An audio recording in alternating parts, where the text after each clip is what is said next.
Climbing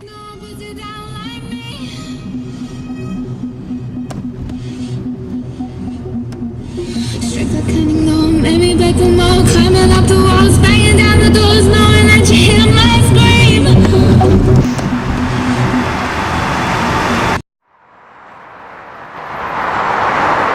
Drug driving. Have you done it?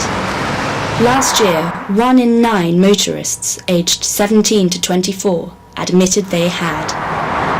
These are the ways police currently gauge if the driver is under the influence of drugs.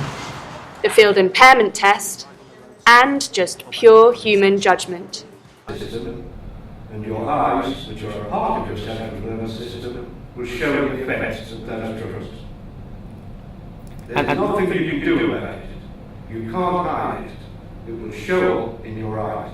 We have this device here, which we use to measure the size of someone's pupils. During the 2011 Christmas season, they stopped and breathalyzed 150,000 people. Over the same period, only 540 field impairment tests were carried out. Drug driving laws have been in the headlines since as far back as 2004. But it was the death of one young girl that brought the issue to the Coalition's attention. It was on this road, back in June 2010, that 14-year-old schoolgirl Lillian Groves was playing football with her brother outside her house. She ran out into the street to pick up a ball and got hit by a speeding driver. It turns out that the driver, 36-year-old John Page, had taken cannabis.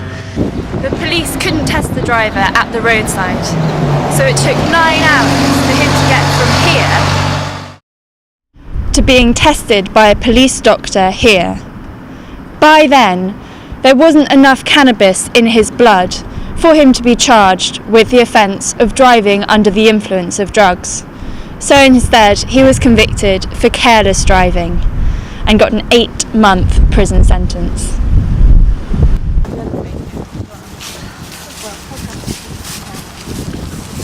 Lillian's aunt Michaela and cousin Megan are still frustrated about police handling of the incident.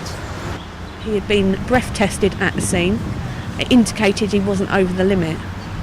And he said in an unsolicited comment to them police, "No, but I've had cannabis." Now an interview. But then because of the way things currently stand, they then have to ask for his consent to do a blood test. Then they have to arrange for a doctor to come and take the blood test. And the blood test wasn't taken until 4:20 the next morning. But that test that was sent off still proved that he was positive to cannabis resin. The first thought that went through my mind is, she's made it. Sorry. Don't you start. In August 2010, Lillian's family launched a petition for a new Lillian's Law. The petition campaigns for tougher sentences for drug drivers and for drug-alyzers, the equivalent of breathalyzers, to be introduced. It also asks the government to make it illegal for a driver to have any amount of drug in their system. Mr. Gavin Barwell. Thank you, Mr. Speaker. My 14-year-old constituent, Lillian Groves, was killed outside her home by a driver under the influence of drugs. He was sentenced to just 8 months in jail and was released after 4 months. Will the Prime Minister agree to meet with Lillian's family to hear their case for Lillian's Law, a package of measures to ensure that in future we take the menace of drug driving as seriously as we currently do drink driving? Well, I think my honourable friend speaks for the whole House when he says we really have got to make sure we start treating drug driving as seriously as drink driving. David Cameron is the latest in a long history of politicians who have promised to tackle drug driving head-on. But is this government really any closer to action than its predecessors? This is an issue that's been raised repeatedly, but not enough has been done. The solution does already exist. Australia and France both use roadside testing devices and have a zero-tolerance approach in terms of levels of drugs in the bloodstream. I'm here at the Home Office to find out how and when we'll see any changes in the drug driving legislation.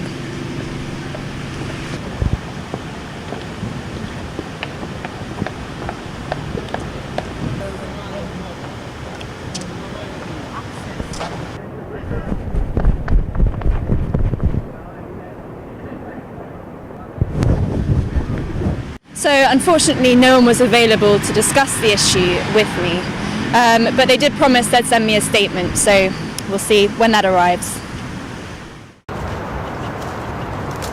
In November 2011, the drug test company Concertino launched a device that can trace 5 different drugs from one swab of a person's mouth.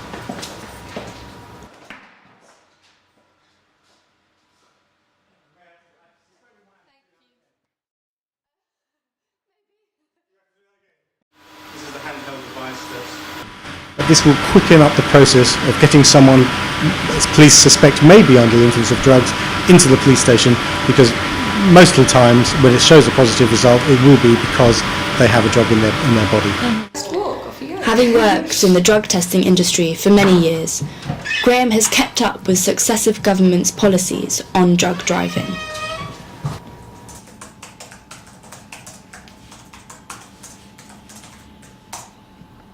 It's a zero tolerance because to try and match a similar guide for impairment levels would take years.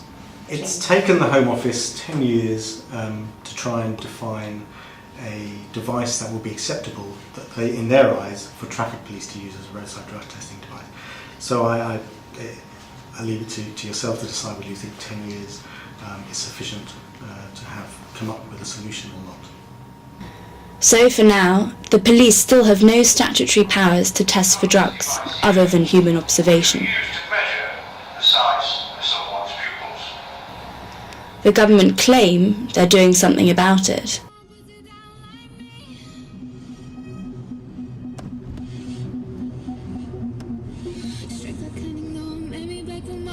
Either way, for Lillian Groves' family, it's already taken too long.